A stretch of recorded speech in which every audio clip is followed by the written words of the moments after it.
Olá meninos, boa noite, tudo bem? Então hoje a gente vai estar falando a respeito do hemograma daquele paciente fictício que eu comentei com vocês, que é a Maria das Graças.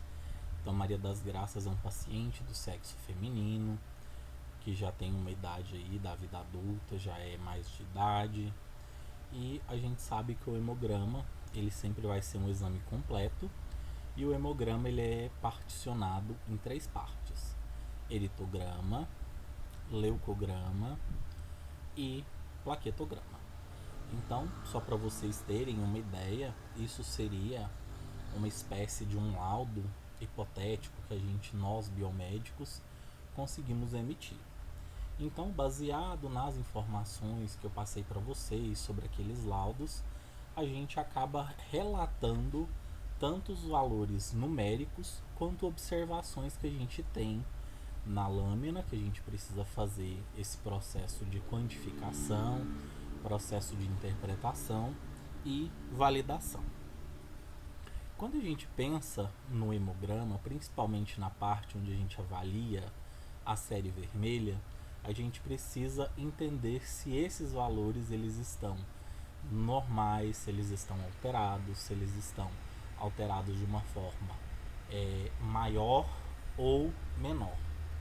Então, falando do eritrograma, então a gente vai avaliar a parte vermelha do sangue, e em função dessa avaliação da parte vermelha do sangue, vamos avaliar principalmente dois aspectos, que é a população, que é a quantidade de eritrócitos que eu tenho, e a quantidade de hemoglobina no interior desses eritrócitos.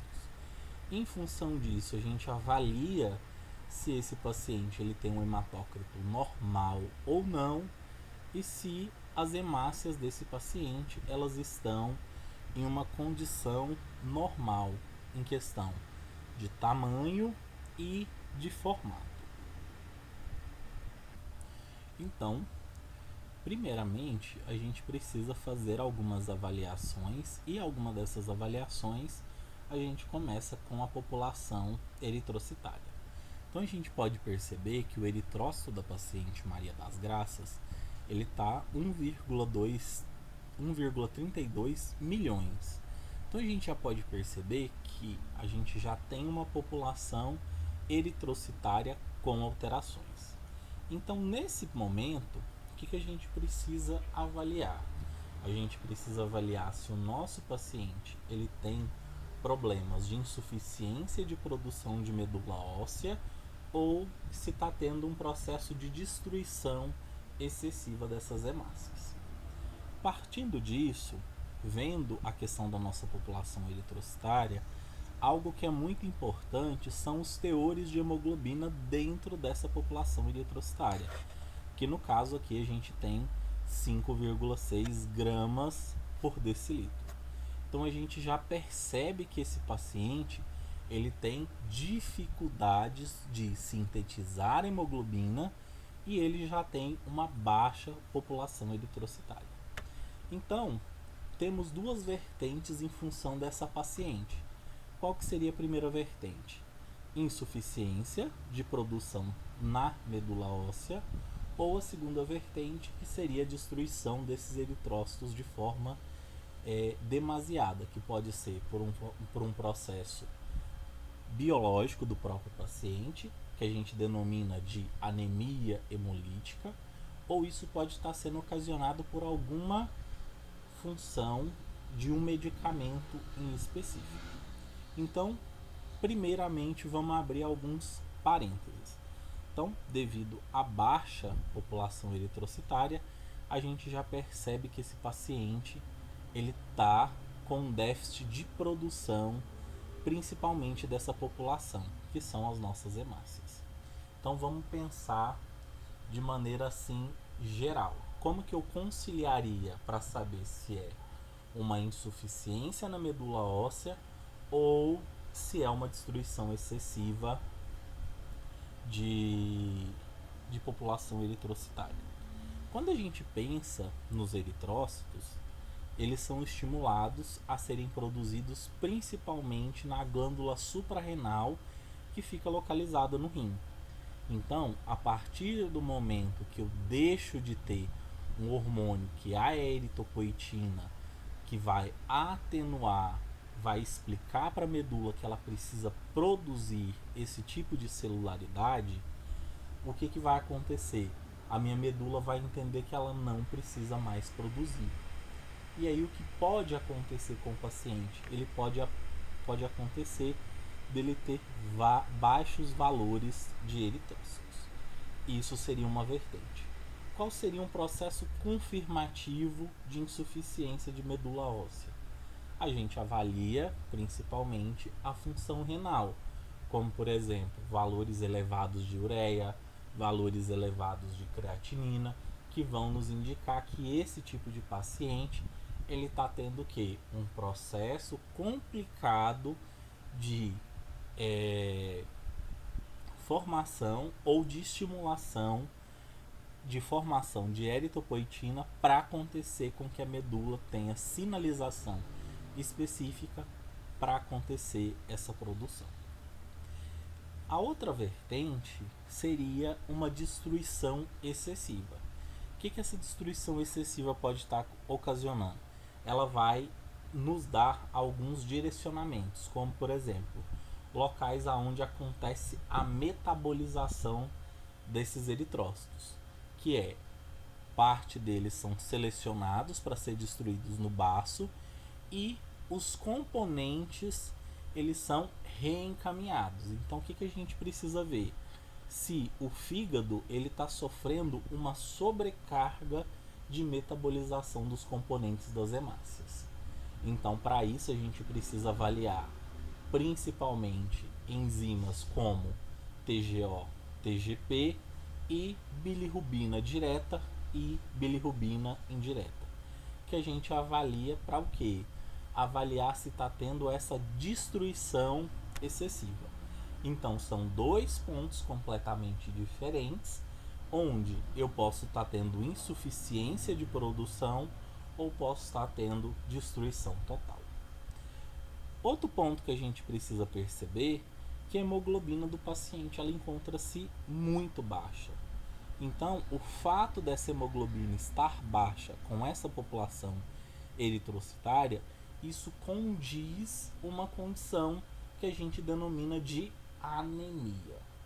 Quando a gente pensa numa questão de anemia, a gente pensa que a anemia ela tem vários estágios. Para esse paciente em específico, a gente tem um valor menor que 7 gramas por decilitro, que caracteriza uma anemia extremamente severa. Ou seja, é aquele tipo de caso em que a medicação, que é o que a gente chama de Norupurum, que é a medicação mais forte que a gente tem, que faz os processos indutivos de produção de eritrócitos, a gente não vai conseguir. Então, esse tipo de paciente, por ele ter baixa população eritrocitária, baixo conteúdo de hemoglobina, ele precisa primeiramente ser transfundido. Então, para que esses valores aumentem, para que esses valores tenham uma normalidade, a gente precisa fazer com que esse paciente passe por um processo de transfusão.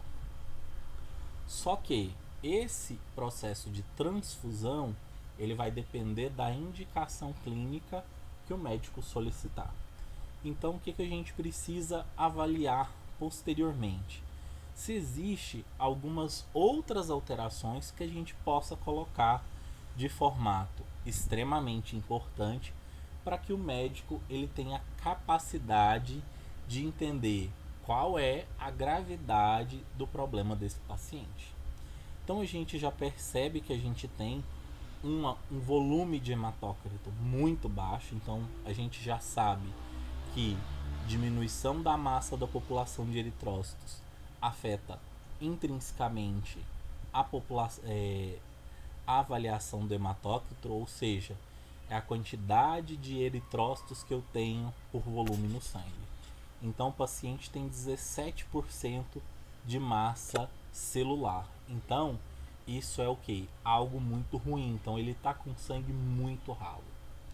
Então, passando para outros aspectos, a gente pode entender algumas situações, como por exemplo, o VCM, que indica que eu tenho uma alteração em função de um aumento, que vai me indicar o que a gente chama de macrocitose. Essa macrocitose, ela precisa ser confirmada em lâmina, e o que eu uso de referência para confirmar se o eritrócito ele está maior do que se ele está maior do que o normal, eu utilizo um linfócito. Então, a partir do momento que o eritrócito ele tem um tamanho maior do que um linfócito, a gente caracteriza aquela hemácia como macrocítica, ou seja, ela tem um tamanho maior. Então, a gente caracteriza que essa macrocitose em função da quantidade que vai se aparecer.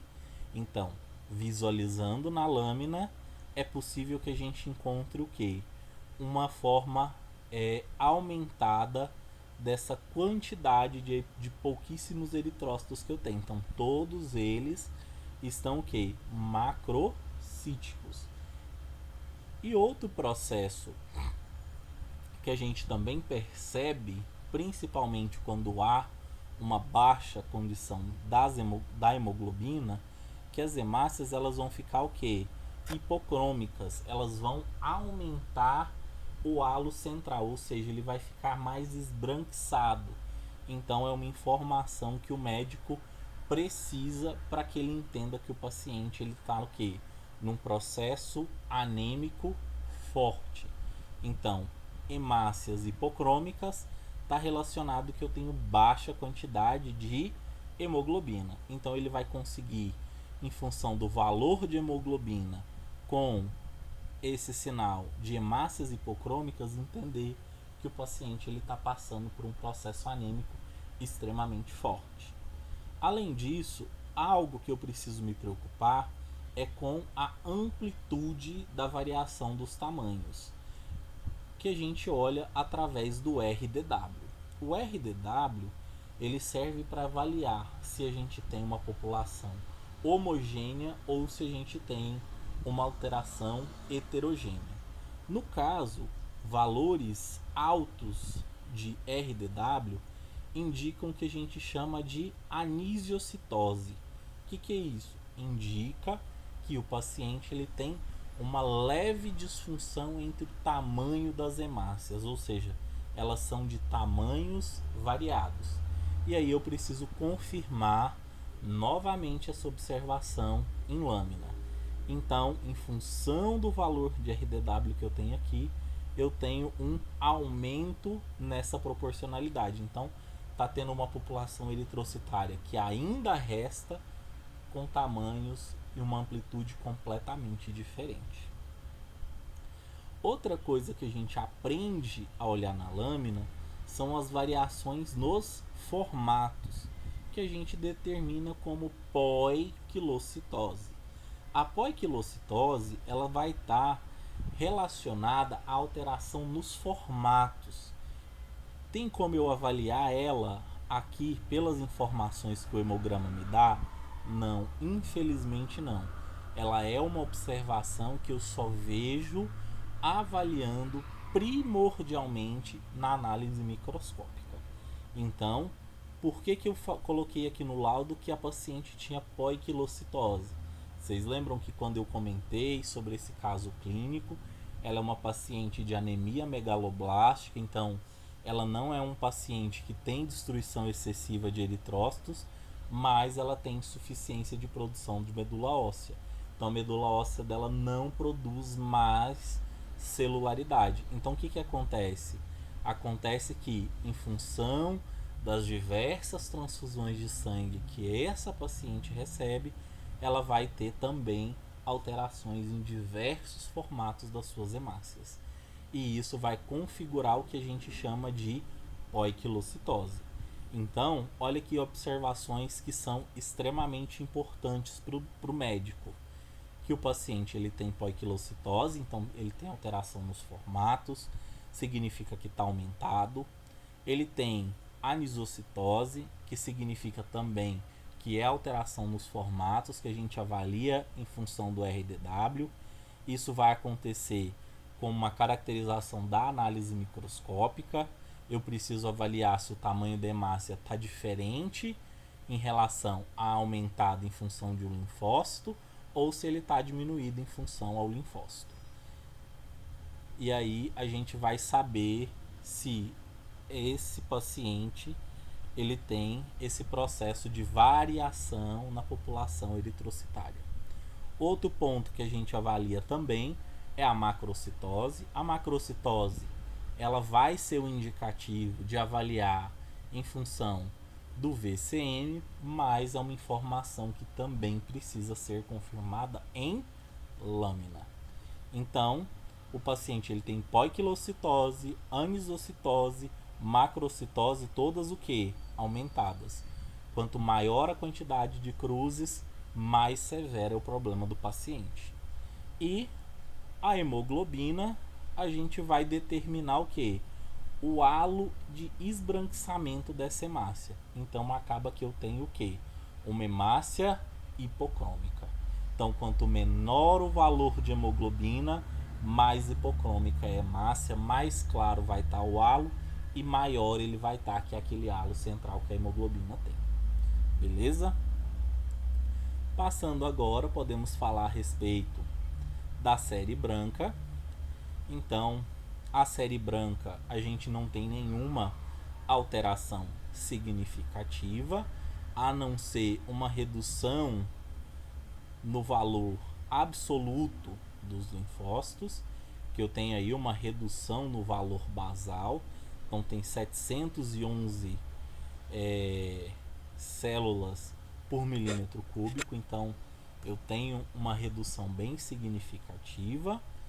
E a gente pode ver que o valor absoluto de leucócitos ele está abaixo do valor basal.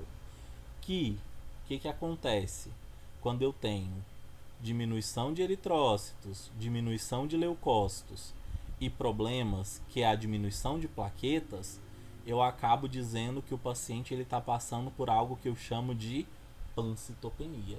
Então essa pancitopenia ela é um elemento que eu preciso confirmar ele também em lâmina. E a gente pode perceber que a paciente ela tem um problema no plaquetograma. O que é isso? Baixíssima população de plaquetas, abaixo do valor absoluto. Ou seja, qualquer tipo de sangramento que esse paciente possa vir a ter, a gente acaba tendo aí um problema gravíssimo de hemorragia. Então, o que a gente pode perceber? Que o paciente ele tem problemas de alteração tanto no hemograma, tanto no eritograma, quanto no leucograma, quanto no plaquetograma. Observações do plaquetograma. Ele tem o que a gente chama de trombocitopenia. Então, trombocitopenia significa que há uma redução das plaquetas. Isso eu preciso confirmar em lâmina. Então, toda vez que tiver um abaixamento da quantidade de plaquetas na leitura da amostra, eu preciso confirmar isso em lâmina. Então, a gente confirma, escreve que foi o que? Confirmado em lâmina. Da mesma forma que a pancitopenia, que é a redução característica das três populações que a gente tem no nosso sangue periférico. Depois disso, o que o biomédico faz? Ele libera o exame, então vem o nome do biomédico, o conselho, que é o registro da onde ele fez, e sai a liberação do dia e do horário que ele liberou esse exame. Então a gente tem uma assinatura, vem o nome do biomédico, mostra que ele é biomédico e qual que é o conselho que ele está sendo responsabilizado. E uma coisa que a gente tem que tomar muito cuidado, a interpretação, ou seja, o fechar do diagnóstico, a conclusão, ela é um ato médico. Nós, como biomédicos, estamos aqui para o quê? Elaborar um laudo de uma forma que o médico entenda quais são as observações, entenda que ele tem problemas que são problemas que estão acontecendo em função da diminuição desses valores absolutos. Então essas alterações elas são significativas. Então o médico precisa entender qual vai ser a conduta dele para que depois ele consiga fechar o quadro clínico. Nós, como biomédicos, a gente não pode, de forma alguma, interpretar. Ou seja, interpretação de laudo é o que? Funcionalidade de um ato médico. Nós apenas fazemos o que? Realizamos a análise de forma coesa, reunindo as informações conforme vocês estão vendo nesses laudos, e em função desses valores a gente acaba tendo uma resolução de um caso que vai auxiliar na conduta do médico. Tranquilo? Espero que vocês tenham gostado aí e até a nossa próxima aula.